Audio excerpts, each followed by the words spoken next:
Welkom bij Extra Journaal, nieuws uit Curaçao, vers van de pers.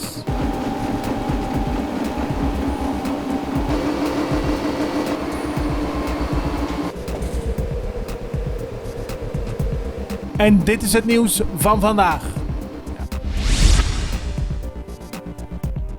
Werknemers van Insel-Air hopen morgen duidelijkheid te krijgen over het aantal mensen dat kan blijven werken. Een groep van tussen de 70 en 75 zal moeten verdwijnen. Ongeveer de helft van dat aantal heeft aangegeven vrijwillig ontslag te willen nemen. De andere helft zal gedwongen worden ontslagen. Insel-Air overlegt op dit moment met Inter-Caribbean Airlines voor een akkoord over een strategisch partnerschap. Vermindering van het personeelsaantal zou het bedrijf aantrekkelijker moeten maken voor Inter-Caribbean Airlines. Onlangs werd bekend dat de kosten voor de bouw van het nieuwe ziekenhuis zo'n 600 miljoen gulden zouden gaan bedragen, 200 meer dan gepland. Volgens transitiemanager Gilbert Martina was in 2015 de organisatie SONA al gewaarschuwd aan het toenmalige kabinet Asjes dat de bouw veel duurder zou uitvallen als men zou gaan kiezen voor Outrabanda in plaats van het geplande Amstelterrein. Transitiemanager Gilbert Martina leidde gisteren een deel van de Curaçaose pers rond in het nieuwe ziekenhuis. Het is al ver gevorderd en men heeft de intentie om op 31 maart 2019 de deuren te openen.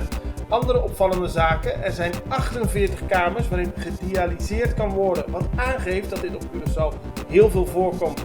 En er is een speciale kamer met kogelvrij glas, dat is voor gevangenen die medisch behandeld moeten worden.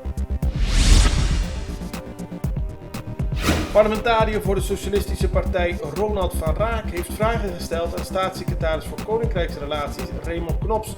Het gaat over de goksector op Curaçao. Van Raak wil weten of de goksector gebruik maakt van financiële regelingen die eigenlijk voor andere bedrijven bedoeld zijn. Het is niet de eerste keer dat Van Raak vragen stelt over de goksector op Curaçao. Tot nu toe hebben ministers steeds gezegd dat het toch gaat om een interne aangelegenheid van Curaçao. Een vervelende situatie gisteren op de Schottegatweg Noord, waarbij een vader met 2 kinderen de weg overstak van het ene tankstation naar het andere. Daarbij werd een van zijn kinderen zachtjes aangereden door een automobilist. De vader ontstak erop in woede en sloeg de man in het gezicht. Volgens de vader zou de man hebben gezegd dat het om een grapje ging. De Amerikaanse First Lady Melania Trump is in Ghana geland voor haar eerste solo-trip naar Afrika. In totaal zal Trump in 7 dagen tijd 4 Afrikaanse landen bezoeken. Na Ghana gaat ze ook naar Kenia, Malawi en Egypte. De diplomatieke en humanitaire missie richt zich in de eerste plaats op kinderen. Volgens sommige mensen is de reis ook bedoeld om de plooien glad te strijken nadat president Donald Trump Afrikaanse landen in februari shithole countries zou hebben genoemd. BMW heeft een nieuwe 3-serie gepresenteerd. Dat gebeurde net iets eerder dan het bedrijf wilde, maar er waren foto's uitgelekt. Nu is de presentatie officieel, dat gebeurde in Parijs. En zoals gebruikelijk bij BMW ziet de auto er prachtig uit. De 7e generatie van de 3-serie is iets lichter dan de vorige. Volgend jaar komt er ook een speciale plug-in hybride versie. Dit was Extra Journaal met nieuws uit Curaçao in het Nederlands, elke doordeweekse dag. Tot de volgende keer.